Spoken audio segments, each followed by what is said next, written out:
Hello and welcome to all our viewers in Nigeria and around the world to Midday News on Global Television, coming to you live from the nation's capital, Abuja. I am Priscilla Obasi. A quick reminder that Global Television is on DSTV, Channel 365 and StarTimes, Channel 276. You can also download the Global TV Nigerian mobile app for Android and iOS devices to keep track of our broadcasts. Now the news in details. Saudi Arabia has announced the sighting of the crescent moon, marking the start of Dhul Hijjah, the 12th and final month of the Islamic lunar calendar.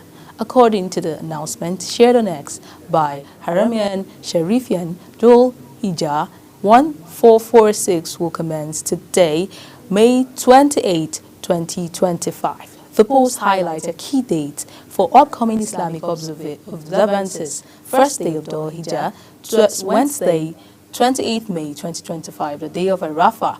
Thursday, 5th June 2025, day of Eid al-Adha. Friday, 6th June 2025. Legislative lawyers under the aegis of Association of Legislative Drafting and Advocacy Practitioners, ADRAP, has commenced moves to compel Nigerian senators to refund part of their salaries and allowances collected since 2023 over alleged poor performance. A set of 40 senators are equally being asked to make a total refund of salaries and allowances received during the period of concurrently holding membership of the Nigerian Senate and the ECOWAS and Pan-Africa Parliament in violation of Nigeria's law. The legislative lawyers who have approached the Federal Competition and Consumer Protection Tribunal as consumers dissatisfied with the services received from the senators have forwarded a pre-action notice to the Senate through the Senate President, Godswill Akpabio. The legal team representing Senator Natasha Oti-Uduaghan has raised the alarm over what it described as a disturbing pattern of selective justice following the federal government's decision to file criminal charges against her despite multiple unresolved petitions she lodged earlier this year. In a statement released by her counsel, Uju Nwodu, the team outlined 12 petitions submitted by the senator between March and May 2025. According to the legal team, the petitions reportedly detailed allegations including cyber-stalking, defamation, threats to life, and an alleged assassination attempt, which none of these complaints have been acted upon by the Nigerian Police Force or any relevant security agency. The General Officer commanding 3 Division Nigerian Army, Major General Eyitayo Folusho Oyinlola, says there is a dire need for military operations to leverage modern technology and advanced techniques to curb insecurity challenges in the country. This was revealed while he was addressing participants during the opening session of the Module 3 for Division 3 Operations Planning Cadet 2025 and 33 Artillery Brigade of Shadawanka Barracks in Bauchi. Onyilola underscored the need to actively incorporate technological components, adding that operational planning cadre junior commanders training for technical operations level is aimed at shaping and refreshing their minds on their responsibilities and acquainting them with innovation policies in the Nigerian Army and Army forces in general. In commemoration of the 2025 International Children's Day, children from diverse backgrounds have gathered at a fun fair put together for them at the National Stadium in Abuja. Global TV correspondent Sharon Ajay was at the event and completes the story. Today we celebrate the joy, innocence and wonder of childhood. Children are the future leaders, innovators and change makers of our world, and it's essential to nurture their curiosity, creativity and potential. We are currently at the National Stadium where children are gathered together to commemorate and celebrate the day. As we commemorate this special day, let's remember the importance of providing children with love, support, education and opportunities to grow and thrive. Let's create a world where every child can smile, play and reach their full potential. We'll be interviewing children to get their opinions on how they feel about the celebration. So come with me. The Children's Day celebration in Nigeria is marked every year on 27th of May, a day to celebrate and recognize children. Children who were present at the National Stadium for the celebration expressed their excitement and spoke on various fun activities put together for them to have a memorable day. Yeah, I'm happy today because there are lots of fun and exciting games to play. I'm excited to be here because of the games and the fun I will have. Okay. I feel like Children's Day is a very special day because we get to celebrate children and stuff like that. I feel very excited and I'm very happy that something this grand and the children are feeling very, very happy about it.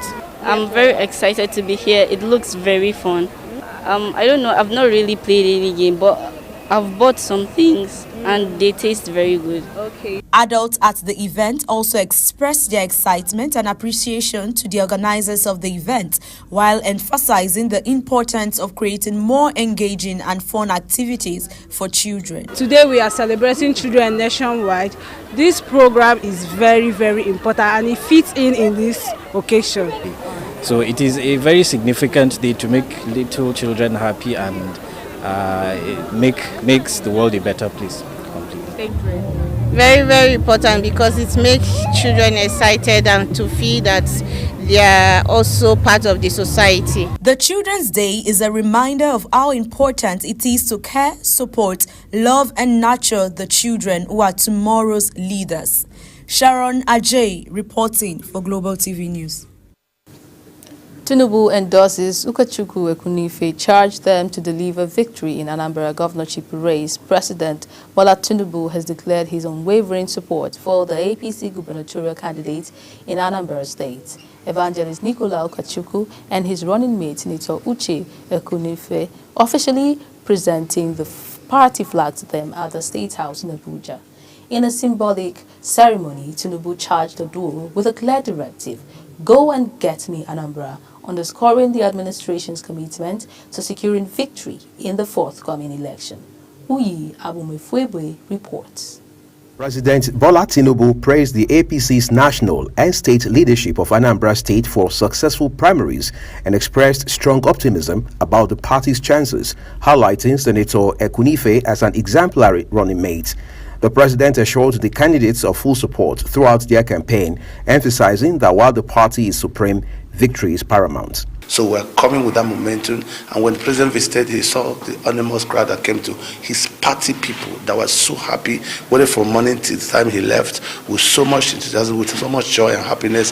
When you see your party member, you know, and the president acknowledge that, and I goes, go and bring Anambra to center, and that's what we're going to do. With the APC flag now in their hands and the backing of the highest office, Ukachukwu and Ekunife are set to lead a high-stakes campaign energized by President Tinubu's endorsements and a unified party structure behind them. Uyi Agbomofwegbe reporting for Global TV News. Chief Executive Officer of the Southeast Development Commission, SEDC, Mark Okoye, provided President Bola Tinubu with an update on the Commission's 100-day progress report. Following a high-level meeting at the presidential villa in Abuja, Okoye addressed the press. Sharon Ajay has the details.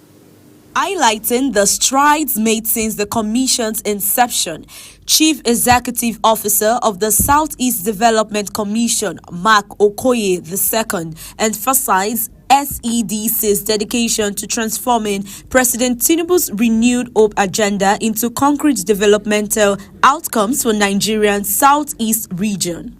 Describing the meeting as both productive and forward-looking, Okoye underscores the president's renewed commitment to fast-tracking the region's growth and development. We've been in office for about 104 days, given that we were inaugurated on February 11th this year. And in that time, this was really a briefing for me to give him an update on what we've done and what we've been able to achieve in the last 100 days.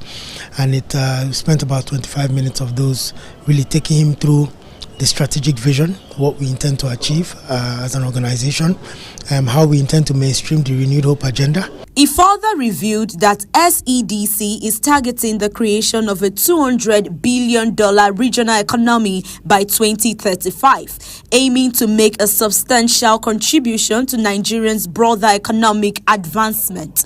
We have broadly around 7 to 8 major programs. One of them is the Southeast Security Intervention Program, where we'll be working closely with the host governments to see how we can support for a more secure Southeast, because only when there's improved security, then you can start layering on development and investment and economic opportunities for the young people. The second is which Mr. President quite liked a lot, was the agro development program, where we aim to develop over 50,000 hectares of land over the next 4 years. Expressing his gratitude for the confidence placed in him by President Tinubu, Okoye reiterated the Commission's pledge to prioritizing measurable results, transparency, and active public engagement. Sharon Ajay reporting for Global TV News. You're watching the live broadcast of Midday News. When Midday News returns, crowd overruns US-backed group's new aid distribution site in Gaza. Details coming shortly, plus business and sports stories on the other side of the break. Please stay tuned.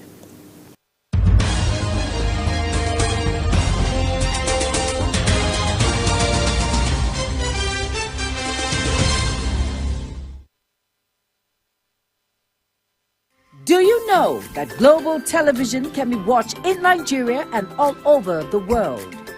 Download the Global TV Nigerian mobile app for Android and iOS devices to watch global television real-time from around the world. What are you waiting for?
The Commission's pledge to prioritizing measurable results, transparency, and active public engagement. Sharon Ajay reporting for Global TV News.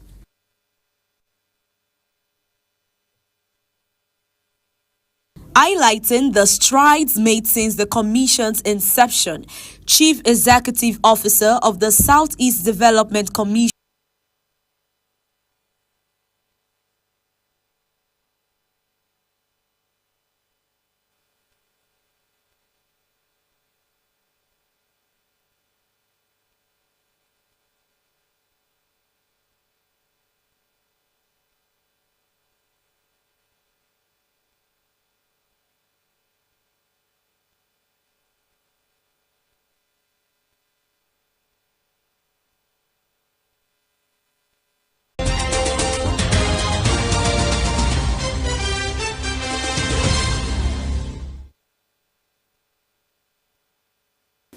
Welcome back. You're still watching Midday News. Now we go to the business news. NAS set to approve Tinubu's loan request. Foreign debt nears $70 billion.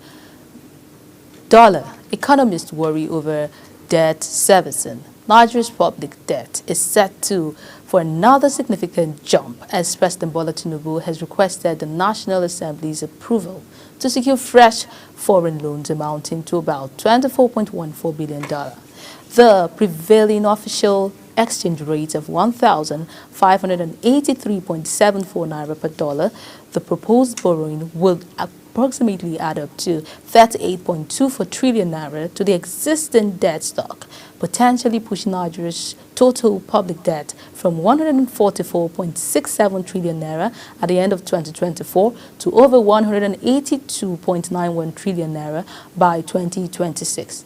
The fresh borrowing is composed of $21.54 billion, €2.19 billion and 15 billion yen, using the latest market exchange rate range of €1 to $1, 1381, I beg your pardon, and 1 yen to $0.0068.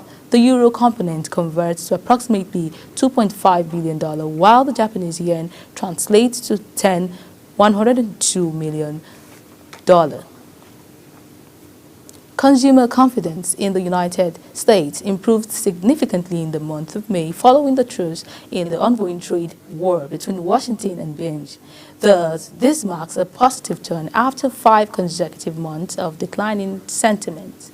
The Conference Board, a global economic research group, reported that its consumers' confidence index rose by 12.3 points to reach 98.0 in May. This figure exceeded economists' expectations, who had predicted a more modest increase to 87.0. The report added that about half of the survey responses were collected after May 12, when the White House announced a temporary deal to reduce tariffs of Chinese imports from 145% to 30% for 90 days. Now on the foreign scene, President Donald Trump says if Canada could join his proposed Golden Dome missile defense system for free, but only if it becomes part of the United States. He said it will cost Canada $61 billion to be part of the system, who has repeatedly called for the United States' northern neighbor to become the 51st state. Canada has expressed interest in joining the missile system plan, for which Trump unveiled last week to defend against a wide array of enemy weapons, but has firmly rejected any loss of sovereignty. In the meantime, President Donald Trump's administration has ordered U.S. embassies around the world to stop scheduling appointments for student visas as it prepares to expand social media vetting of such applicants. An official memo says social media vetting will be stepped up for student and foreign exchange visas, which would have significant implications for embassies and consulates. It comes during the wide-ranging Trump crackdown of some of America's most elite universities. He says these institutions are too left-wing, accusing them of failing to combat anti-terrorism when pro-Palestinian protests have unfolded on campuses. Thousands of Palestinians have overrun an aid distribution site in Gaza set up by a controversial U.S. and Israeli-backed-up group a day after it began working there. The group said that at one point its team fell back because the numbers seeking aid were so great. The Israeli military said troops nearby firing warning shots. The GHF, which uses American armed security contractors, aimed to bypass the UN as the main supplier of aid in Gaza, where experts have warned of a looming famine after an 11-week Israeli blockade that was recently eased. Videos showed crowds walking over torn-down fences and earth berm at the Gaza Humanitarian Foundation compound in the southern city of Rafah. And now go to the sports news. Athletes representing host Ogun State at the 22nd National Sports Festival left other athletes and officials stranded at the Games Village in Babcock University as they protested the non-payment of their allowances with 2 days to the end of the Gateway Games 2024. In videos and pictures circulated by officials at the Games Village, buses conveying athletes to different venues of events were stranded as athletes in Ogun tracksuits were seen blocking the gate. It was said that the situation began as early as 5:30 a.m. Still in sports news, Victor Osimhen is edging closer to securing a lucrative more to Saudi Arabian champion Al Hilal as desperate Gateway Array supporters launch increasingly creative campaigns to persuade the Nigerian striker to remain in Istanbul, including a heartfelt plea displayed on several square billboards in New York City. The 26-year-old is reportedly advanced negotiations with Al Hilal over a 3-year contract worth close to €50 million per season. Despite passionate appeal from Gateway Array fans who have witnessed him light up the Turkish Super League with 25 goals and 5 assists in 29 games. The latest fan-driven gesture saw a digital billboard at Times Square display the message, "Stay with us," as part of an ongoing Stay With Us campaign. Representing one of the most prominent locations globally for the Turkish supporters' desperate bid to retain their star performer. World Boxing Organization President Gustavo Olivieri has declared Moses Itoma the #1 heavyweight contender following a British-Nigerian devastating second-round knockout of American Mike Balogun in Glasgow on Saturday night. The unexpected announcement came via social media just an hour after the 20-year-old southpaw from Chatham successfully defended his WBO international title for the 3rd time, extending his unbeaten record to 12-0 with his 10th stoppage victory. Olivieri was clearly impressed by another clinical performance from the ring's prospect of the year for 2024. Posting on his social media, Moses has climbed the WBO ranking with talent, discipline, and electrifying performances. Now the #1 world-rated heavyweight contender, his moment is approaching. It is only a matter of time before he gets his shot and the world sees a new star emerge. #New Era.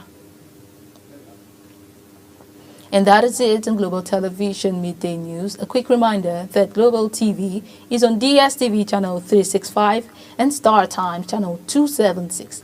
Kindly follow us across all social media platforms now showing on your screen using @Global TV NG. You can also download the Global TV Nigerian app for Android and iOS devices to keep track of our broadcasts. I am Priscilla Obasi. Thank you for watching.